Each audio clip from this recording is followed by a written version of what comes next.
because whoever controls the media controls the mind, and I will continue to remind those that do not like to be reminded, and to inform those that do not know and those that are misguided, and to expose those that try to hide it or those brave enough to even deny it.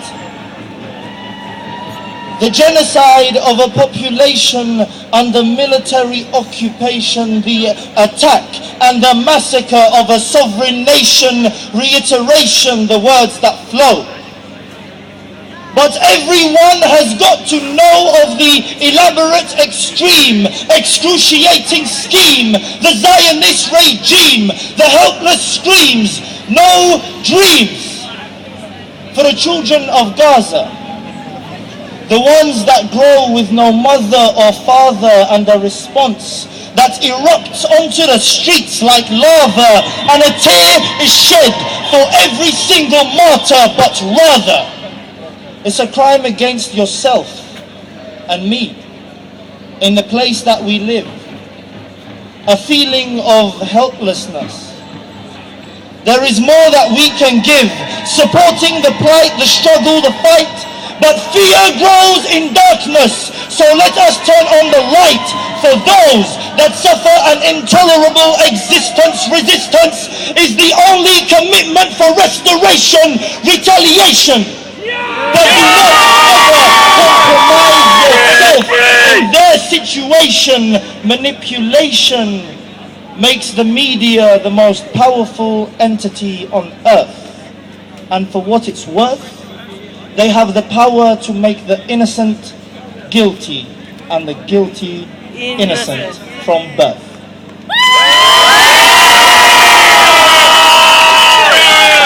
No justice! No peace! No justice! No peace! No justice! No peace! No justice! No peace! No justice! No peace! No justice! No peace! The second poem I'm going to perform highlights the collaboration of more than one government, not just the Israeli government, and their role put together to create this siege and blockade on the people of Gaza.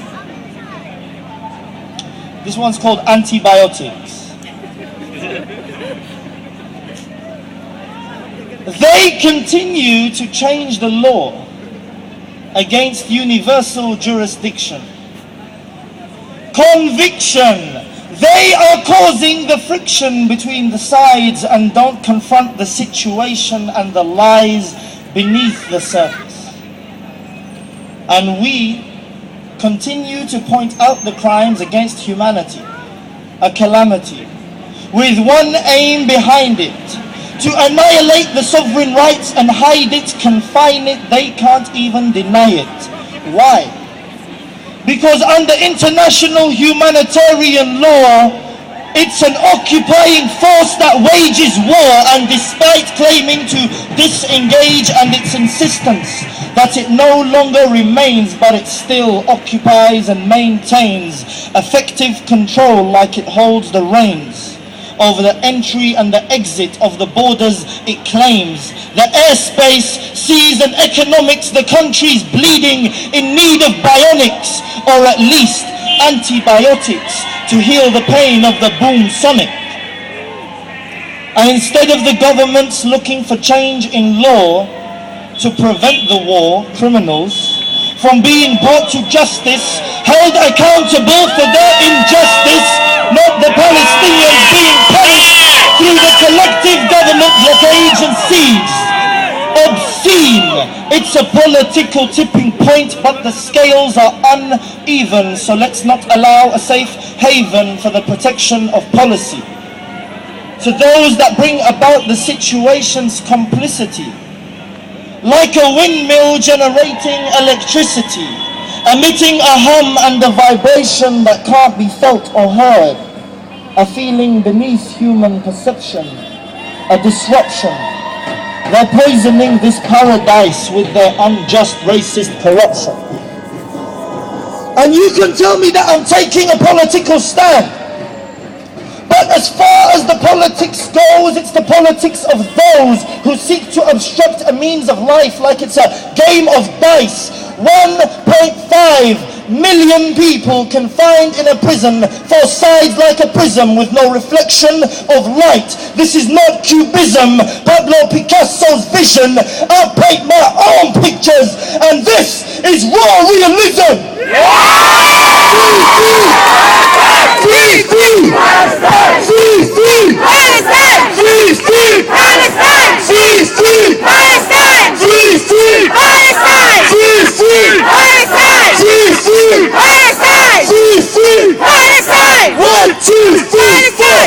Occupation no more! 5, 6, 7, 8. Israel is a terrorist state! 1, 2, 3, 4. Occupation no more! 5, 6, 7, 8. Israel is a terrorist state! From the river to the sea. Palestine will be free! From the river to the sea. Palestine will be free! From the river to the sea. Palestine will be free! Free, free. Palestine! Assalamu alaikum.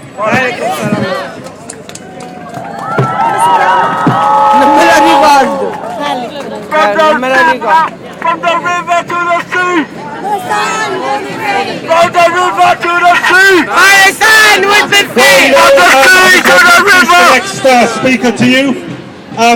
They say that Guy Fawkes was the only person to enter Parliament with honest intentions, but the next speaker proves that there was at least a second person who entered Parliament with honest intentions. He is the chair of the Stop the War Coalition. He's a mainstay of the Palestine Solidarity Campaign and of the Campaign for Nuclear Disarmament.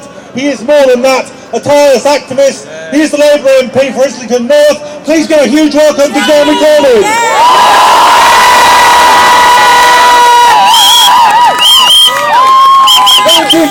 Thank you, John. Thank you very much, everyone, for being here today. And as I came down the road, I heard that fantastic speech from Manuel Hassassian. You could hear it all the way up by the Albert Memorial, and it was an inspiration, as everyone on this demonstration is an inspiration. And the speech from Glenn Saka from Jews for Justice for Palestine shows that what a united movement we are in solidarity with all the Palestinian people. Now, this crisis